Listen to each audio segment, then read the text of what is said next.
Now, let's talk about scatter plots and understand what is a scatter plot. So, students, first of all, we have to understand that every time we cannot describe the data in the form of box plots or bar plots. Sometimes it is required that I want to know the relationship between two variables, whether there is a positive relationship or there is a negative relationship or there is no relationship, which means that the two variables are disconnected with each other. So, there is the scatter plot, which is composed of many points on a Cartesian plane. Each point denotes the value taken by two parameters and help us easily identify the relationship between them. So students, we have the function scatter plot for ozone concentration per month, and in the data, we pass the air quality as the data set. Now, here we are plotting air quality ozone versus air quality month, which means on the one side I have the air quality of ozone, which is reflected for every month. That I can say in simple words that month by month, what is the ozone quality? So basically, I'm trying to find out the concentration of ozone in parts per billion every day. That is how I can understand. So students, you can see over here that I have pulled two columns, ozone and month. And main is what? Main is my title. So X lab is equal to ozone concentration in parts per billion, and Y lab is month of observation. PCH is equal to 19. We can avoid that right now just to understand that that is one more attribute which is substituted. And now we have the graph.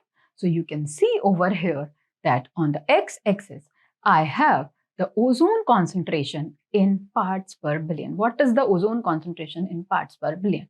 And on the y-axis, I have the month of observation. That every month I'm trying to understand that what is the ozone concentration in parts per billion. I can say what was the ozone concentration in May, then in June, July, August and September. So you can see over here, there are dots where for 5, 6, 7, 8, 9, we have the months and we got some plots. So you can see over here that for the 5th month, it started from 0 and it reached to a very high point. And for 6th month, it was quite less. For 7th month, you can see a lot of dots are there, which means ozone concentration was higher. So basically the idea is that if I'm getting too much dots, which means the data points are having a lot of points, I can understand one thing, that the ozone concentration is having a spread. It is varying, but if it is very closed to each other, which means it is almost remaining same and outliers are less. So that is how I'm trying to interpret this data. This data is again a visual clue because data is huge. There are lakhs of records. How will I understand? So this is the best way to understand that I have a visual cue, and with the help of that visual cue, I have the ozone concentration. Where are scatter plots used? So basically, scatter plots are used in two scenarios: to show whether an association exists between bivariate data, that is there any relationship between two variables? To measure the strength and direction of such a relationship, that what is the strength? How much is the relationship and what is the direction? What is the direction of that relationship? Is it increasing or is it decreasing? And how is the relationship? Is it huge or is it less? That is, if it is strong, there will be a direct straight line and increasing. And if it is weak, if it is in the inverse relationship, in that case, the plot will slope downwards. So that is how we have to understand. So basically, I can say in simple words that when we are understanding the correlation coefficient between two variables, where we try to find out the association between two variables, we talk about scatter plots. That what are scatter plots? And the scatter plots is nothing but certain dots on the screen. And with that dots, I try to understand that is there any trend which is going on, or are the dots together or they are scattered? So if they are together or they are following a pattern like a downward line or upward line or a U, in that case, it is something where you can say there is huge strength and direction. And that is how we have to understand. Now, let's come to a very crucial part, which is called as themes in GGplot2 package.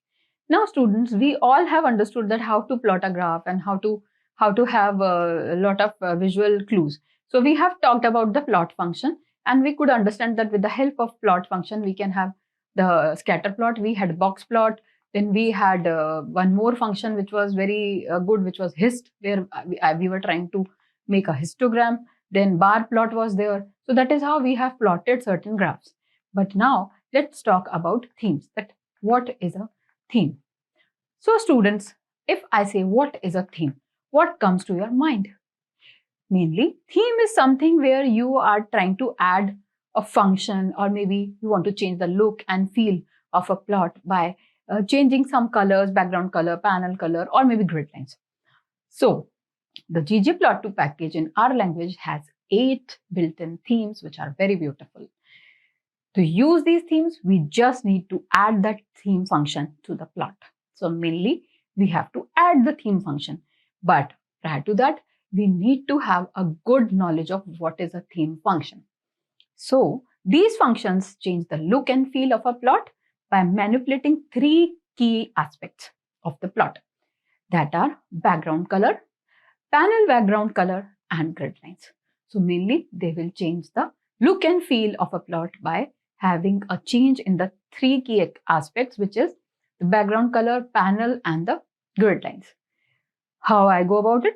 I can write syntax plot plus theme function. So basically, plot and theme function together will generate a theme. And the theme is inbuilt function which is present in the GGplot2 package. So we all know that we have loaded GGplot2 package through the library function, and now we are adding a theme. 8 built-in pre-built themes in the GGplot2 package are as follows.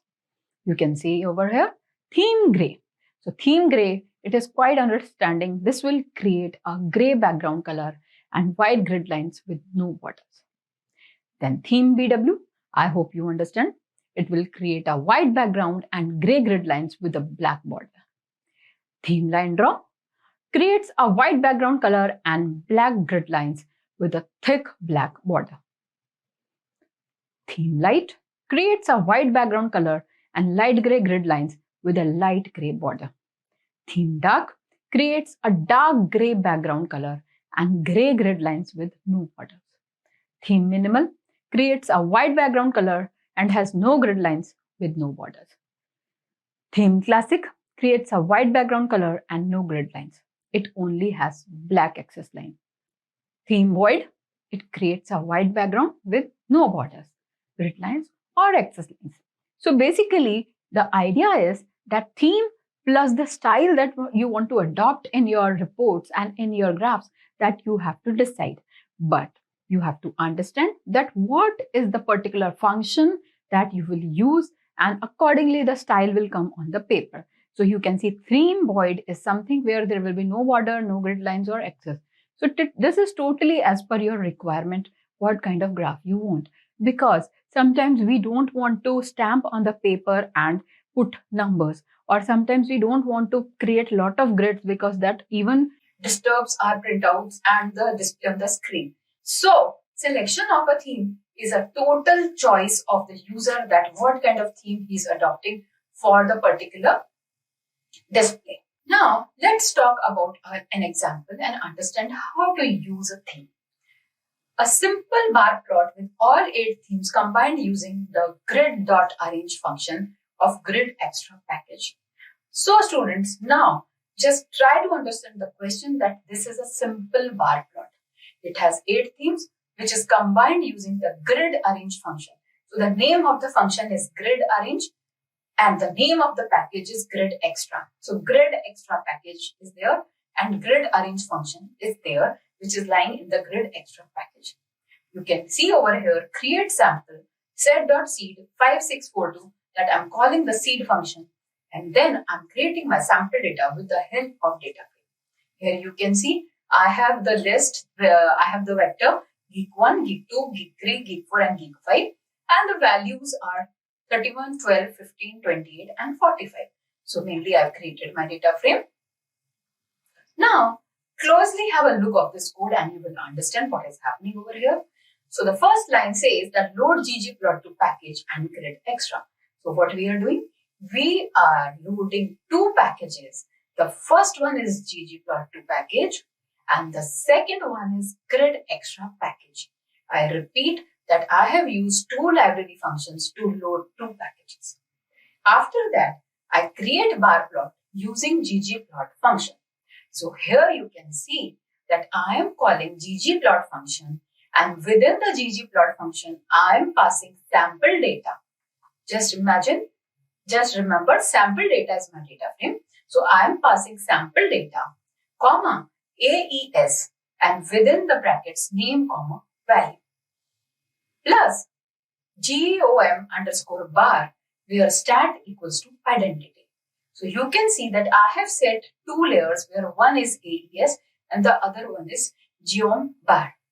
And now I am adding theme function to plot all the 8 themes. So just have a look. Theme gray equals to basic plot, which I am plotting.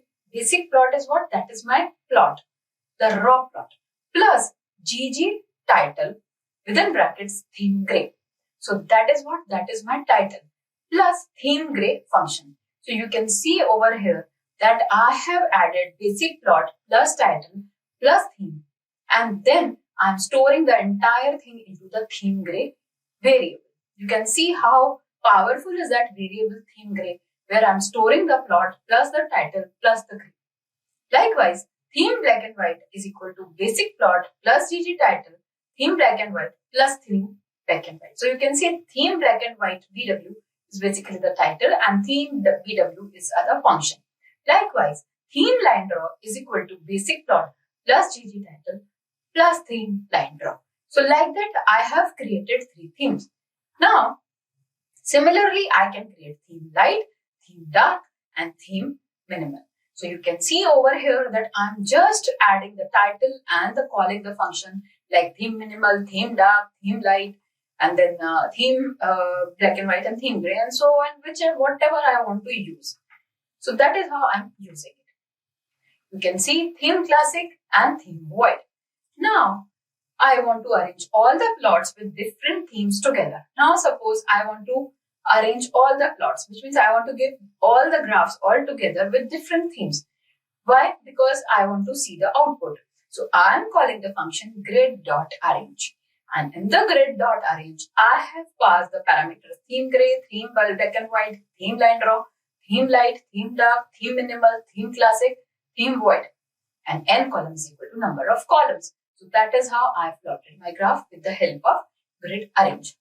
So students, you can see over here that how nicely I have used the themes and I have concatenated the themes with the plotting, the basic plot function, with the GGplot function, where I am using sample data with AES function plus geom bar function, and then finally I am storing the data in a basic plot variable.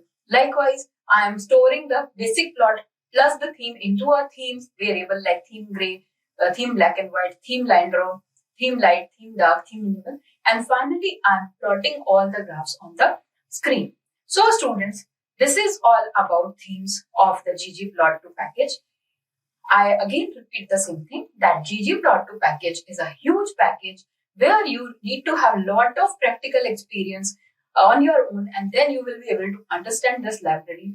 Definitely this video where I have given you an introduction of how to use GGplot and how to call functions and how to add themes to it will help you in future.